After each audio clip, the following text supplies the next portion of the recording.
Գյորջյան Կասկադ 60 ամիս փուլային վճարում բազմաթիվ առավելություններ։ Պարոն Մամիջանյան, տեսել եք հարցման տվյալներ են հրապարակվել, որտեղ հանրապետականի անունը չկա,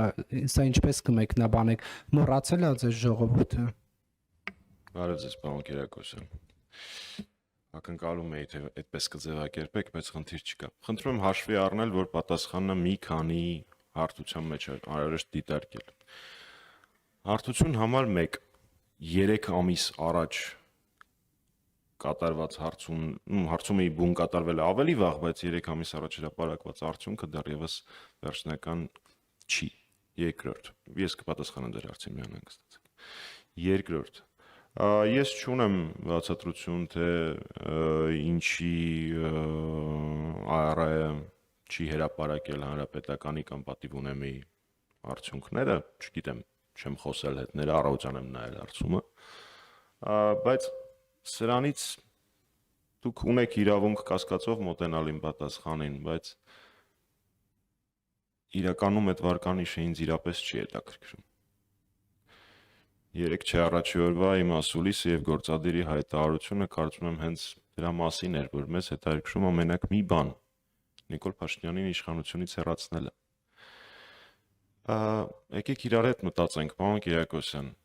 եթե Հայաստանի առջև առկա են ահռելի վտանգներ անվտանգային, վտանգված է Մեղրին, Բաքվում քննարկում են Հայաստանի Հանրապետության տարածքով, սուվերեն տարածքով անցնող ճանապարհի կիլոմետրաժով լայնքը, առանց Հայաստանի։ Հիմա լուրջ ես պետք է անհանգստանամ, եթե Աստված մի արասցե Հայաստանը դառնա կենտրոն վարչական շրջանի կամ Երևանի չափ, ես կամ մեր քաղաքական ուժը լինենք առաջին տղան այդ փոքր տարածքում, կներեք դա մեզ չի հետաքրքրում։ Հաջորդը, հիմա հասնում ենք դրան։ Հաջորդը, կապված Փաշինյանի վարկանիշի հետ, որը տենց ուրախ բոլոր կպայականները առավոտվանից տարածում են, խնդիրը կայանում է նրանում, որ իրանք ուղակի հարցում կարդալ չգիտեն, որովհետև երբ որ այդ թվերը բանաձևով անցում ես անում, դա կհաստատի ցանկացած սոցիոլոգ,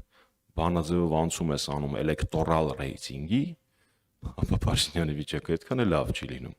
առնվազն 50-ից պակաս է լինում։ Նորից, դա չի նշանակում, որ այդպես է լինելու։ 3 ամիս դեռևս կա, դեռևս բոլորը չեն հայտարարել, դեռևս ոչ մի ցուցակ հրապարակված չի, դեռևս վարչապետի տեխնացուների կեսն են միայն հրապարակված, բայց այնուամենայնիվ, որ տենց ուրախ տարածում են, դա իրանց վնաս է։ Այս հարցման արդյունքներով սոցիոլոգիական բանաձևերի կիրառմամբ Փաշինյանը 50-ից պակաս է հավաքում։ Եվ ամենակարևորը, սա ավելի շատ մեր անելիքն է։ Տեսակ, որ այդ հարցման մեջ ավելի շատ էին մարդիկ, որոնք թերահավատ էին թրիփին, քան հավատում էին, եւ Հայ առաքելական Սուրբ եկեղեցու վարկանիշը, դրա նկատմամբ վստահությունը բարձր էր եւ աճում էր։ Հետևաբար մեզ ընդդիմադիրներից մնում է մենակ մեկ բան՝ մեր սիրելի քաղաքացիներին բացատրել, որ եթե դու Հայ առաքելական եկեղեցու, Հայ առաքելական Սուրբ եկեղեցու կողքին ես, դա նշանակում է ավտոմատ, որ դու Փաշինյանին դեմ ես։ Եթե դու ունես վերապահումներ թրիփի հետ կապված, դա ավտոմատ նշանակում է, որ դու Փաշինյանին դեմ ես։ Ուստի այս հարցումները իմ համար ավելի շատ աշխատելու հնարավորությունների եւ ուղղությունների ցույց տվող հարցումներ են, քան թե թվեր։ Իսկ մեր ռեյտինգի մասով ասեցի, մեզ անկեղծորեն դա այդքան էլ չի հետաքրքրում, բայց իհարկե ընդունված է հիմա բոլոր քաղաքական ուժերն են ասում, որ իրենք սեփական հարցումներ ունեն, բայց ոչ մեկի համար գաղտնիք չի, որ հանրապետականը տարիներ շարունակ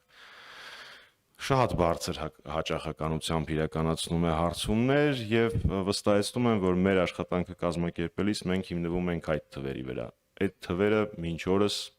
երբևէ չեն հրապարակվել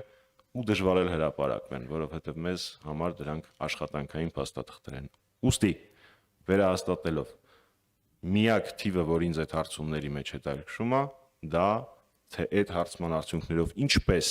կարող ենք հասնել իշխանափոխության։